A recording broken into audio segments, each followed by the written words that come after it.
Are we switched on? That's great. Thanks, Jerry, and thanks, Stewie, for putting on another well-attended event. I was often worried about Tuesday afternoon, but you're all here. It's fantastic, and thanks for turning up today.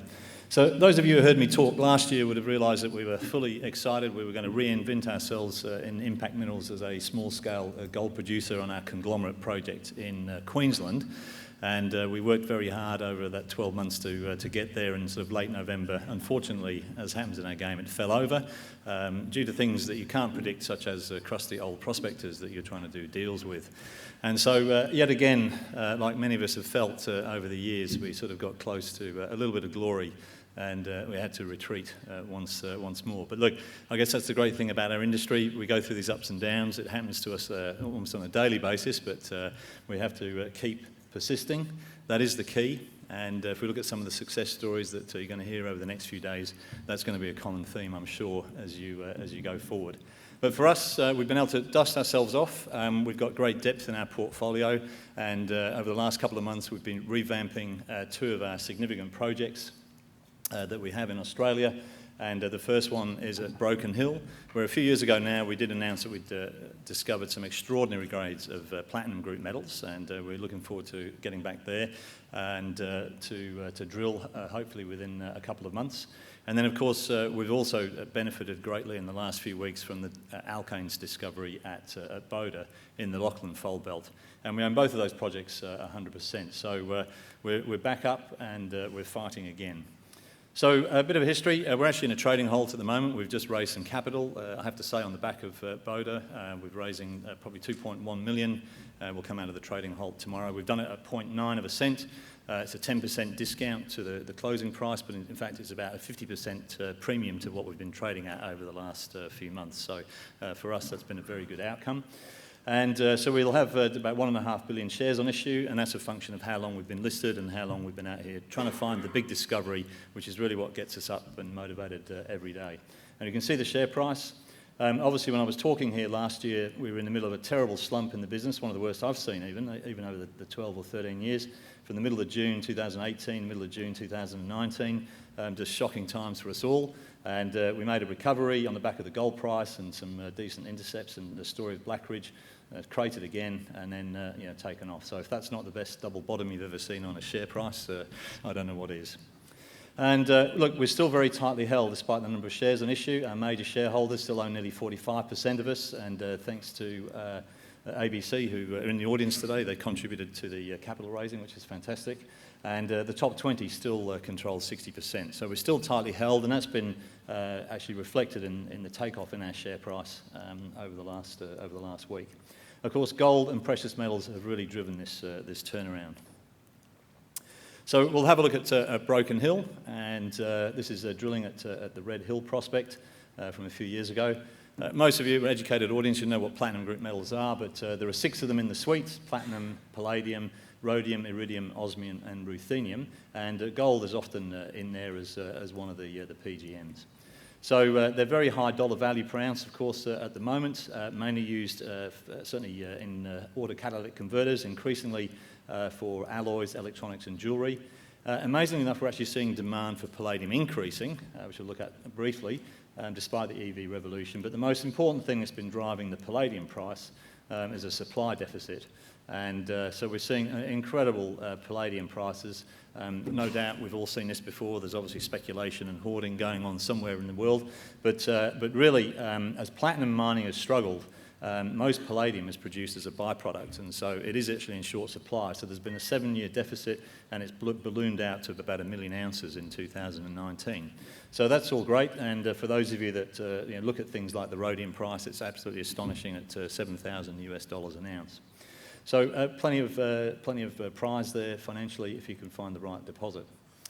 So here's our ground holding in Broken Hill. We've got about 725 square kilometres. We picked up quite a lot of it around the Broken Hill mine itself, which is sitting here during the downturn in the sort of the mid-2010s. And we produced the highest grades of palladium in any drill hole, to my knowledge, reported in Australia. And we've got multiple targets along these belts, shown here in the blue, for nickel-copper PGM deposits, and plenty of scope for 1 million ounce plus PGM or PGM equivalent nickel-copper discovery. And of course, we have huge zinc, lead, silver potential, and we're looking at a mechanism to perhaps do something with that, while we get focused on the nickel-copper PG. Now, many people over the years have told me you'll never find a big nickel-copper deposit at Broken Hill. People have kind of looked and, as usual, sort of just look at them and say, you really don't know what you're talking about. And so we've done, over the last 4 or 5 years, we've actually done a hell of a lot of research in-house through University of Queensland and Professor Ken Collison, looking at the nature of these ultramafics, where they come from, how they're sourced, and their capacity to be able to carry enough nickel-copper PGE to form a significant deposit. And the answer is they can. And so it's a well worth exercise to continue exploring for them. And this is sort of one of the key diagrams that came out at the end of it, but this is a supercontinent, for those who know about plate tectonics, from around about 800 million years ago. And lo and behold, Broken Hill is sort of sitting more or less in the same position as the giant Jinshuan deposit, 500 million tonnes at sort of 2% combined nickel-copper, and near the Lengshuing deposit nearby. And this red area here is the proposed head of a mantle plume, which is basically just a very deep-seated hot magmatic impulse from almost the core, well, from the core mantle boundary, which has amazing capacity to bring up your nickel, your copper, and your PGEs. And we've sort of nailed the technical background to that model, and so we're very confident that we're in the right terrain to find a major deposit of this style. One of the things that stands out about the belt sort of standing in is actually the unbelievable grades on a world scale of osmium, iridium, ruthenium, and rhodium. And we've got high grades of all 6 PGEs, and you can probably go to 2 places on the Earth where you see those. And one of them is at the base of the bushveld, not that there's a bushveld here, and another rare location in Russia. And so this is an exceptional area for that material, and it indicates that it has come from that core mantle boundary. That's actually the key that drew me to this area from these historical grades many years ago when we first bought this project. So we're just going to look quickly at 2 projects, Red Hill and the Rockwell Little Broken Hill trend. We've also had some spectacular nickel-copper sulfides with an ounce of PGEs at Platinum Springs, and we've got rock chips here over a 9-kilometre trend that's probably got about 2 drill holes into it. So looking at Red Hill, this is the intercept that we put out a few years ago, and it's extraordinary grades. The high-grade core, you know, there's what's there, 4 grams of rhodium, there's iridium, osmium, ruthenium, but there's 10 grams of platinum, 10 grams of gold, and 9.5 ounces of palladium, 7.5% nickel, and 1.8% copper, and 19 silver. So it's an extraordinary treasury chest of metals in through there. This is actually in a vein, before we get too excited, and that vein is very much like a gold deposit, structurally controlled, and so there's work to be done to work out on those controls and where it's going, both at depth and down plunge. And as we say, why bother looking for elephants? So we are in elephant country when you can look for palladium-coated unicorns, because these things are rare and they do require significant technical work to find them.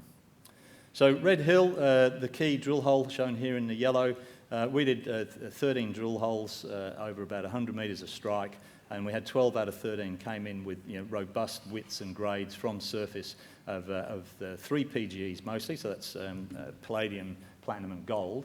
We didn't actually assay for the other 3 PGEs throughout the entire drill campaign, just because of the expense, but I can guarantee you there's a few grams of the rare ones in there as well. It's open down plunge to the north and down dip both to the east and to the southeast. And now that we've raised the capital, we'll be looking to drill there basically as soon as we can get a rig. We're ready to go there. Cross-section at Red Hill, just showing, here's the ultramafic, numerous intercepts. This was a nice one, but it was down the dip. But there's a couple of zones here. It's sort of 20 to 30 metres true width near surface, sort of nice open pitable shape. We've made a modest estimate of what might be there. This is the high-grade intercept, which we're hoping is really the start of something much bigger lying at depth. And I'd say all shallow so far.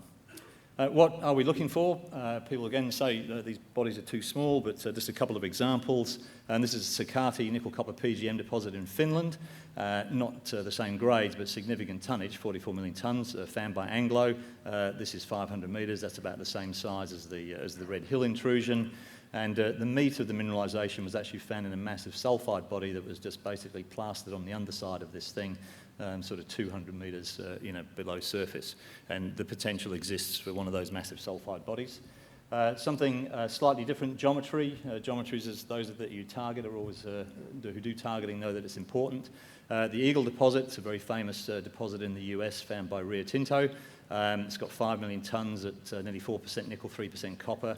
The contained metal in here is about the same as Nova Bollinger first resource that they came out with. There's 2 little mag blips in through there.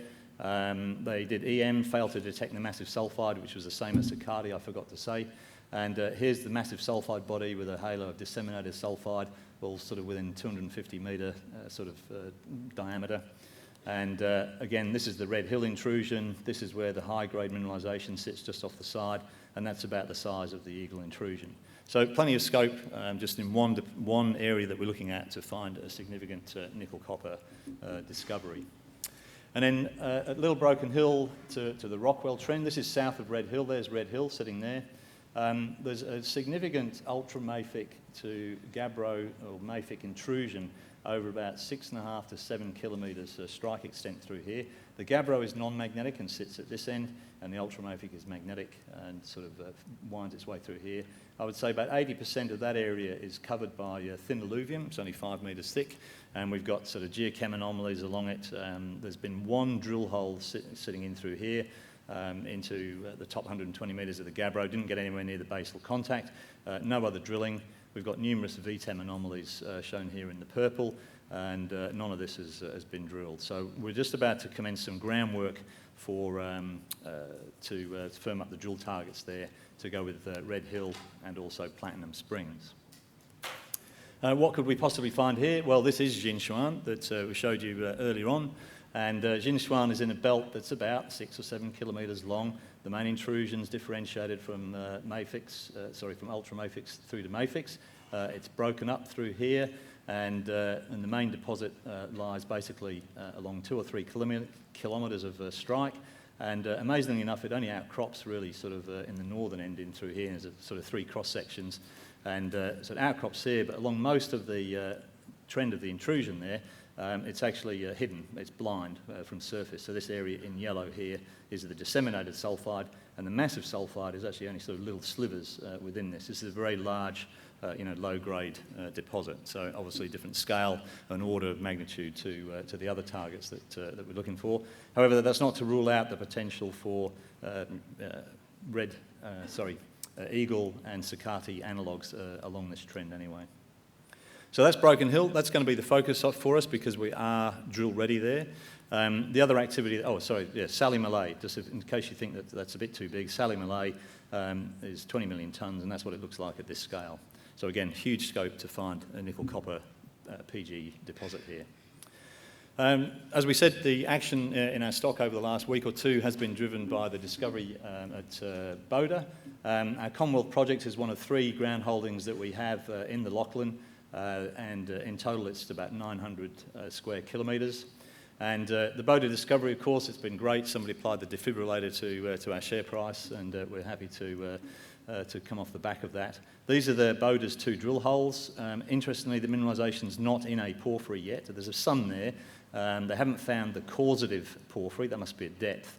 But there's very good mineralisation here over sort of 200 by 200 block, and all very encouraging for another major discovery. But it's interesting that the mineralisation is in the rocks adjacent to this magnetic unit in through here. And the mineralisation here is magnetic, and that's sort of part of the key.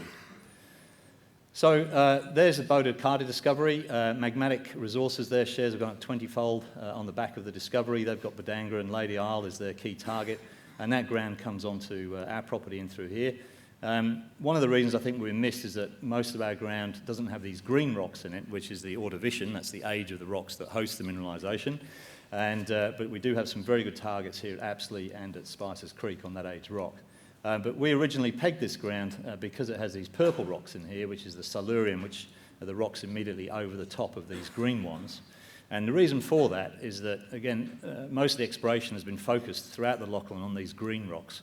But in fact, again, in detail, if you look at the age of North Parkes, one of the giant porphyry coppers there, it's actually synchronous with the volcanics at the base of the Silurian, as is potentially much of Cadia. It straddles the boundary, and in this case, it's actually hidden underneath an unconformity between middle Silurian rocks over the top. So it turns out there's been virtually bugger all exploration in those purple rocks for porphyry copper gold throughout the Lachlan, and we've got tens of kilometres of that ground that's never been touched. Just zooming in to finish with, here's the Boda Discovery. The magnetic units come down onto our ground in through here. The complex is there. That's our Boda South target. Green knobbies is probably Devonian, which is the host age for Staveley's Discovery out in Victoria, so they're just as prospective. And our two key targets in the Ordovician are the Apsley project. We've got extensive copper over these mag anomalies over probably 2 square kilometres. We're waiting on some rock chips from these positions in through here. And we've got outcropping bornite, chalcopyrite, not a single drill hole into any of that. And similarly, Spicer's Creek, extensive skarn mineralisation in through here. We haven't been able to get up to these anomalies yet, but the extensive skarn alteration, high-level outer zone, classic porphyry, and again, not a single drill hole in that area there. Both of those targets, again, that's probably 3 or 4 kilometres long. And that is the news story for Impact Minerals, and hopefully next year we'll have developments on this one and not a news story to tell you. So thanks for your time, and enjoy the rest of the conference. Thank you, Mike.